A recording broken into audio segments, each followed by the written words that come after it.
Bonjour chers internautes, bienvenue à cette vidéo intitulée « Revenir à la réalité ». On est au début de l'an 14, je laisse tomber le 2 et le 0, pourquoi pas, il n'y a pas grand monde qui vont voir le changement de siècle. Alors, pourquoi ne pas délester tout ce qui peut nous alourdir et revenir tout simplement à la réalité sans compter le temps. C'est ce que je vous propose. Et pourquoi je dis revenir à la réalité? C'est parce que je crois que plusieurs ne sont pas conscients à quel point ils ne vivent pas réellement, concrètement, à quel point ils sont pris dans un monde illusoire qui les empêche de vivre vraiment. Ce que je veux dire par là, c'est qu'ils sont plutôt en mode survie, dans un passé coupable à cause de ce qu'ils ont fait, il y a une culpabilité les habite, qui leur font craindre un futur stressant ou catastrophique. Et voyez-vous, c'est ces deux temps qui n'existent pas vraiment actuellement, pris dans un passé et qui nous fait craindre un futur. On ne peut pas être pleinement là si on est pris là-dedans. D'où l'idée de revenir à la réalité. Quand vous êtes dans cet état-là, où est-ce que vous craignez le futur à cause de votre passé, ce que vous faites, c'est que vous êtes pris dans un scénario dans lequel vous espérez que le monde soit autrement que ce qu'il est présentement.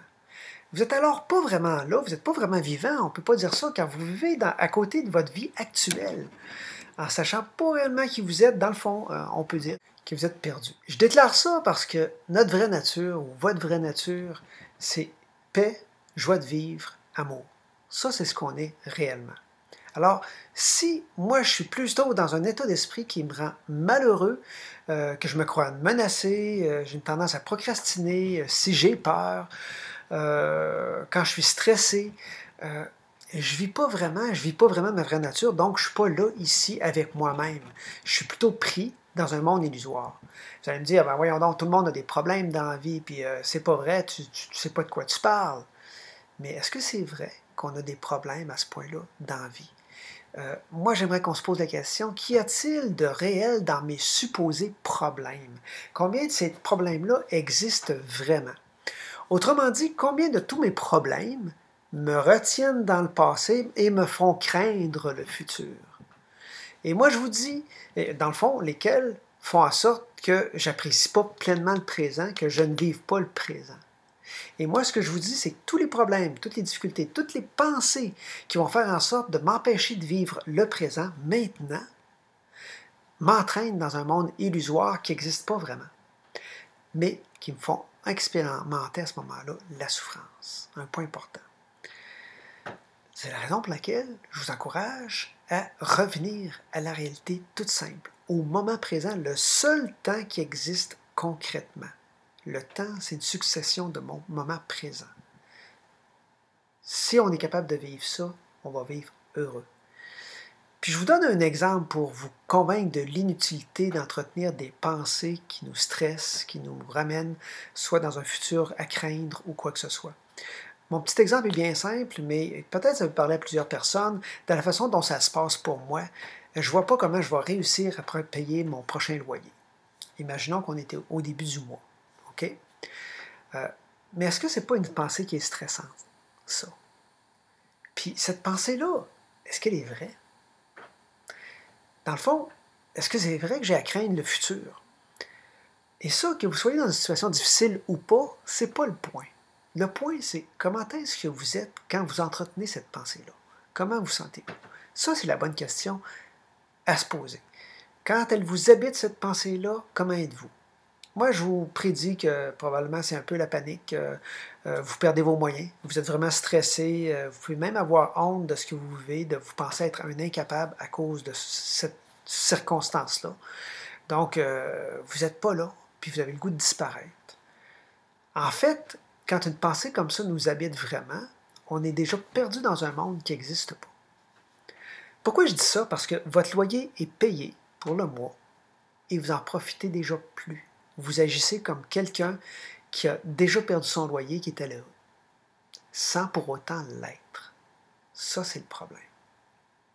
Ce monde n'existe pas actuellement, mais vous agissiez comme si vous étiez déjà pris là-dedans. Et si vous pensez que vous êtes perdu, vous avez oublié qui vous êtes. Parce qu'on ne peut pas être perdu quand on sait qui on est et qu'on le vit. Et ça, veut pas, vous allez tomber dans la peur. Et là, je prends un petit stop. La peur, pourquoi? Je veux que vous preniez conscience que la peur s'oppose à qui vous êtes vraiment. Point important. Ce que vous êtes, je l'ai dit un peu tantôt, ce que je suis, ce qu'on est tous concrètement, c'est amour, paix, joie de vivre. La vie, quoi? On n'est pas le corps, on n'est pas notre corps, on est la vie qui vibre à l'intérieur de nous. Et si on la laisse pleinement s'exprimer et qu'on ne reste pas pris par notre passé, notre culpabilité, si on la laisse pleinement s'exprimer, on est joie de vivre, amour, paix. Ça, c'est notre vraie nature. À partir du moment que je quitte cet état d'être-là, je perds mes moyens, c'est sûr, car je me quitte, je me perds. Concrètement, c'est ce qui se passe. Vous opposez à vous-même, et l'opposé de vous, puisque vous êtes amour, c'est la peur. Il n'y a pas d'autre choix.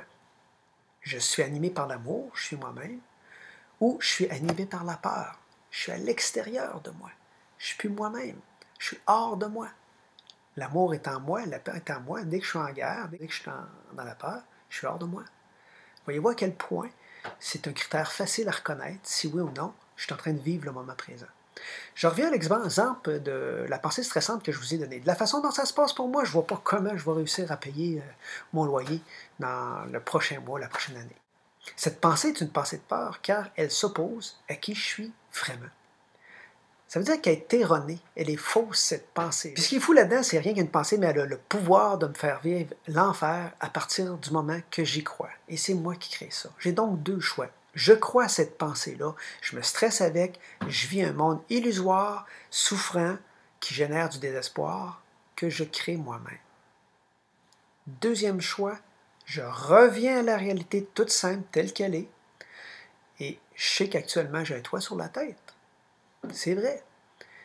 Je m'aime aussi, ou vous vous aimez. Pourquoi je peux déclarer ça? Parce que c'est sûr, l'amour, c'est ce que vous êtes. Fait que vous laissez l'amour de vous-même, l'amour avec un grand A, vous guider à ce moment-là. Et vous avez tout ce qu'il faut pour trouver une solution, vous le savez. Vous n'êtes victime de personne, car vous êtes pleinement responsable de votre vie, vous le savez, vous l'assumez pleinement. De cette façon-là, vous conservez toute votre capacité, toute votre énergie pour innover même dans vos solutions, faire en sorte que ça se passe bien pour vous. Vous vous donnez le meilleur de vous-même, vous l'offrez à votre entourage, sans attente, avec confiance, tout simplement pour le plaisir d'être qui vous êtes vraiment à votre manière. Et que se passe-t-il? La pensée devient, quand vous êtes vous-même, la pensée devient de la façon dont ça se passe pour moi. Je vois comment je vais réussir à payer mon prochain mois de loyer. Pourquoi? Parce que je suis redevenu ouvert, mes antennes sont sorties, je suis dans l'action de ce que je sais être vrai pour moi. Je vais être attentif à tout ce qui va pouvoir m'aider, puis je vais pouvoir m'en réjouir quand je vais voir que ça se passe. Percevez-vous la différence entre ces deux attitudes? L'énergie qui vient avec une pensée vraie pour moi, en accord, en symbiose avec qui je suis, avec ma vraie nature. Et vous le sentez à ce moment-là que l'univers va vous supporter comme il vous a supporté dans le passé. Et tout ça va se déployer devant vous, à moins que vous n'y croyiez pas. À moins que vous ne croyiez pas en vous. Et ça dépend entièrement et totalement que de vous et de personne d'autre. Prenez-en conscience. Et ne pas y croire, vous allez vous faire expérimenter de la souffrance, mais y croire, croire en vous, va vous amener joie, satisfaction. Quel est votre choix? C'est mon propos. Revenez à la réalité. S'il vous en dit, venez pratiquer ça avec moi. Samedi prochain, le 25 janvier, ça a lieu à la salle Parler de la Bibliothèque municipale de Rouyn-Noranda. Tous les détails sur mon site internet www.gisop.com. Et si vous préférez être accompagné individuellement, c'est possible de le faire, que ce soit venir chez moi ou que vous soyez n'importe où dans le monde. Ça va très bien avec Skype. J'ai une clientèle à travers Skype et ça va très bien. On est capable de faire vraiment bouger les choses et défaire ce monde illusoire dans lequel on est pris. En terminant, ayez du plaisir à être vous-même. Réjouissez-vous de qui vous êtes, de ce que vous êtes, de ce que vous dégagez. Et vous reviendrez à la réalité de qui vous êtes vraiment. Un être aimant et abondant. Et croyez-moi, l'amour, il n'y a que ça. Bonne année tout le monde.